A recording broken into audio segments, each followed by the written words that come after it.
বলো মা। আলহামদুলিল্লাহ আমি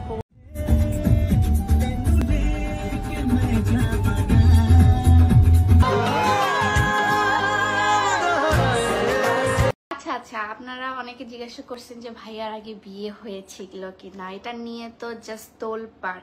হ্যাঁ শুনেন, আপনাদেরকে আমি বলি, ওর আগের এক্স ছিল, হ্যাঁ ওর হচ্ছে আগের রিলেশন ছিল, 3 বছরের রিলেশন ছিল, বাট ওর যার সাথে রিলেশন ছিল সে তার নামও আপনারা হয়তো বা জানেন। সোশ্যাল মিডিয়া ঝড় তুলেছেন নওরিন আফরোজ। নানা গুঞ্জনের পর অবশেষে স্বামীর আগের বিয়ের বিষয় নিয়ে মুখ খুলেন তিনি নিজেই। সোশ্যাল মিডিয়া ওপেন করলেই এখন যেটা সবার নজরে পড়ে, কন্টেন্ট ক্রিয়েটর নওরিনের বিয়ের ভিডিও। অ্যান্ড অনেকেই এই নতুন দম্পতিকে শুভেচ্ছা জানান, সাথে আগামী জীবনের জন্যও শুভেচ্ছা কামনা করেন। বাট এর মধ্যেই কিছু দুষ্টু নীতিজনেরা নওরিনের হাজবেন্ড সামিউলের পাস্ট টেনে আনে অ্যান্ড সেই সাথে অতীতের কিছু পিকচার ভিডিও যোগাযোগ মাধ্যমে তুলে ধরেন এবং বলেন নরিনের জন্যই সামিউল তার আগের স্ত্রীর সাথে চিট করে নরিনের সাথে গাঁট বাঁধে। অ্যান্ড এইসব বিষয় নিয়ে নরিন নিজেই ব্যাখ্যা দেয় যে হ্যাঁ, সামিউলের একটা মেয়ের সাথে রিলেশন ছিল, তারা খুব সিরিয়াস রিলেশন ছিল। অ্যান্ড সামিউল সে মেয়ের প্রতি এতটাই ইমোশনাল ছিল যে সে মেয়ে তার লাইফ থেকে চলে যাওয়ার পরে সামিউলকে হসপিটালেও ভর্তি হতে হয়। অ্যান্ড এখানেই জানা যায় আসলে সামিউল ওই মেয়ের সাথে চিট করেনি, বরং ওই মেয়েটি একটি পাইলট ছেলের সাথে রিলেশনে জড়ায় অ্যান্ড সামিউলকে চিট করে। সো সামিউলের এক্স মুভ অন করার পরেই নরিনের সাথে আলাপ হয়।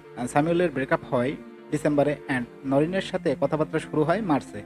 3 মাসের একটা গ্যাপে সামিউল অনেকটাই ডিপ্রেসড ছিল অ্যান্ড সে ওই সময় নরিনের সাথে সামিউলের আলাপ হওয়ার পর সে সব কিছুই শেয়ার করে এবং প্রমাণও দেখায়। অ্যান্ড নরিনেরও মনে হয় সামিউল মানুষ হিসেবে ভালো। তারপর থেকেই তাদের মধ্যে সম্পর্কটা আস্তে আস্তে ভালো একটা সম্পর্ক তৈরি হয় এবং নরিনও তারও 2018 সালে কলেজ লাইফে একটা 2 বছরের রিলেশন ছিল, যেটা ব্রেকআপের পরেই সে সামিউলের সাথে সম্পর্কে জড়ায়। অ্যান্ড 4 বছর রিলেশন করার পর যখন সামিউল নিজের পায়ে দাঁড়ায় তখন তাদের দুই পরিবার তাদের সবকিছু জেনে তাদের বিয়ে দিয়ে দেয়। তো এখন যারা তাদের অতীত টেনে হাতে ফুসকা তৈরি করছে, তাদেরকে ছোট করে কথা বলছে, তাদের জন্যই নওরিন লাইভে এসে সবকিছু ক্লিয়ার করে।